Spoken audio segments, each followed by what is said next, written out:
रास्ते पे उतरकर तृणमूल कांग्रेस अभी जनता को फेस करने का स्थिति पे नहीं है। पश्चिम बंगाल का मुख्यमंत्री की भी हालत वही है। उन्होंने कोर्ट पर गई थी, क्या हुआ? पश्चिम बंगाल की जनता तृणमूल कांग्रेस को नकार दिया है। Accepted, tested and rejected. The game is over. Paschim Bengal की जनता ममता बनर्जी को प्रोटेस्ट करने नहीं देंगे। ममता बनर्जी का पार्टी का किसी भी कार्यकर्ता, किसी भी एमएलए चाहे किसी होटल में बैठकर अपना गप मनाए तो दूसरा बात है, लेकिन रास्ते पे उतरकर तृणमूल कांग्रेस अभी जनता को फेस करने का स्थिति पे नहीं है। पश्चिम बंगाल का मुख्यमंत्री की भी हालत वही है। उन्होंने कोर्ट पर गई थी, क्या हुआ जनता को मालूम है। तृणमूल कांग्रेस के खिलाफ आवाज उठा रहे हैं, एक दूसरे को पीट रहे हैं।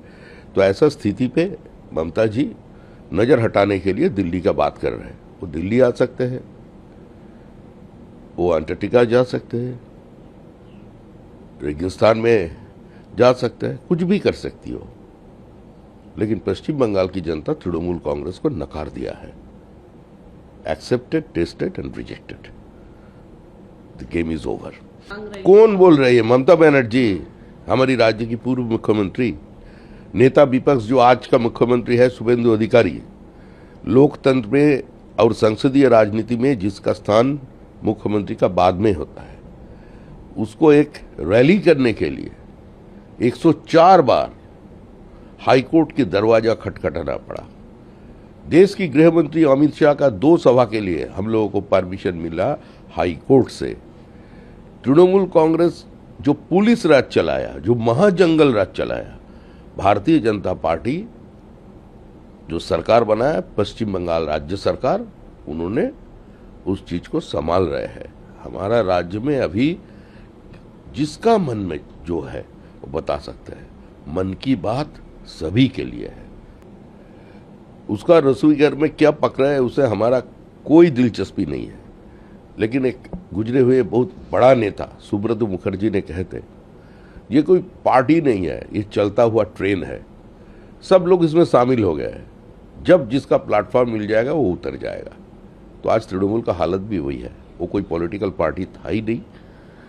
उसका एक ही स्टैंड पॉइंट था 2011 का पहले, सीपीआईएम को विरोध करना। सीपीएम हटाओ, सीपीएम हटाओ और सीपीएम हटाओ। तो सीपीएम हट जाने के बाद उसका कोई आइडियोलॉजिकल स्टैंड पॉइंट नहीं था, डाइल्यूटेड हो गया। तो धीरे धीरे वो लोग को 75 और 25 का जो राजनीति है, बंटने का राजनीति, लूटो बांटो का राजनीति, तो वो खत्म हो चुका था।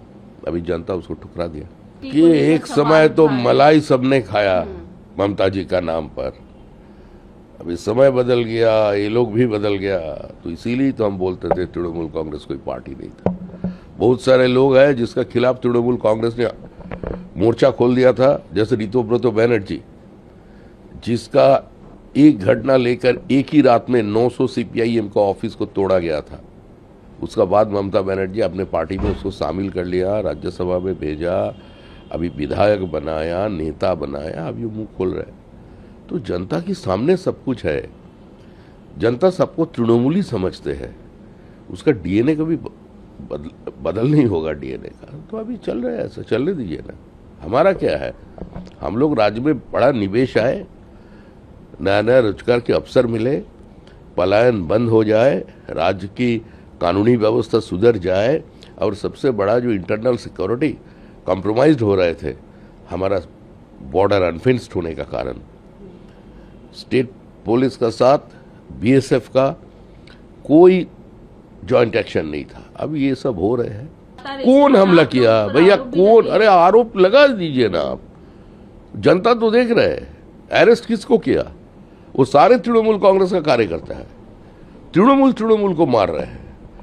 और कल्याण बनर्जी कितना उम्र हो गया, कितना दिन ये सब करेगा? ये ठीक नहीं है। कल्याण बनर्जी बहुत अच्छा गाना गाते हैं, उसका गाना सुनेगा भी आपने, बहुत अच्छा गाना गाता है।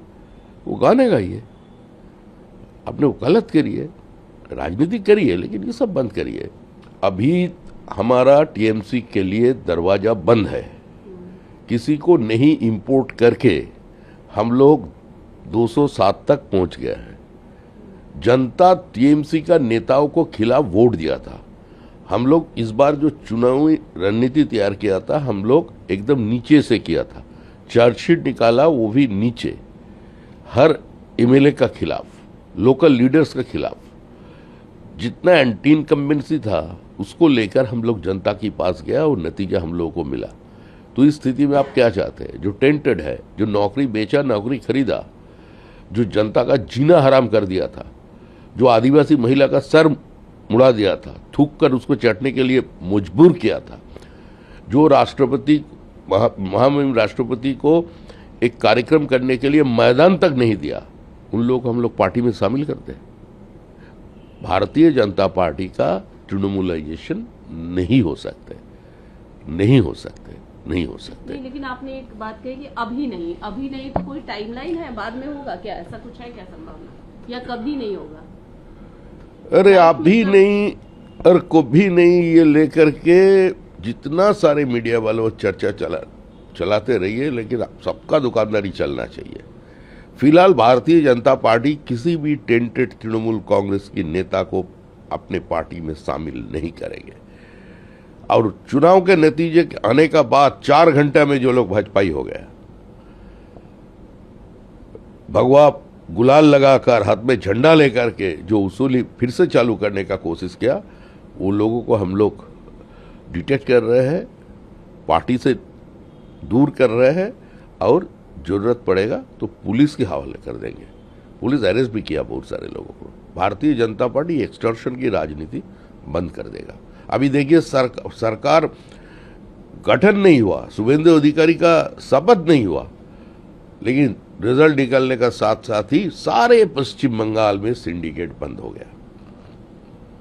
अभी व्यापारी भी खुश, सब्जी बेचने वाला भी खुश, उद्योगपति भी खुश, और जो शिक्षित जेनजी है वो ज्यादा खुश है। जो माहौल बदल रहा है, भारतीय जनता पार्टी समाज की सभी वर्गों को लेकर के अपने संकल्प पत्र तैयार किया था। हम लोग 1000 ड्रॉप बॉक्स लगाए थे पूरा पश्चिम बंगाल के अंदर, ईमेल के जरिए, व्हाट्सएप के जरिए, पत्रक के जरिए। हम लोग सारे लोगों का मत लिया, इकट्ठा करके चुनाव लड़ा, और उसका फल आपको देखने को मिला, जनता की आशीर्वाद मिला। तो समाज के हर वर्ग की रिप्रेजेंटेशन हमारी मंत्रिमंडल में है। कलिता माझी जो विपरीत स्थिति में सिर्फ अपने रोजमर्रा का जीवन नहीं जिया, उसका साथ साथ पार्टी का झंडा पकड़कर जनता की दुख दर्द को लेकर अपना आवाज उठाए थे, इसीलिए हम उसको मंत्री बनाया। जनता खुश है।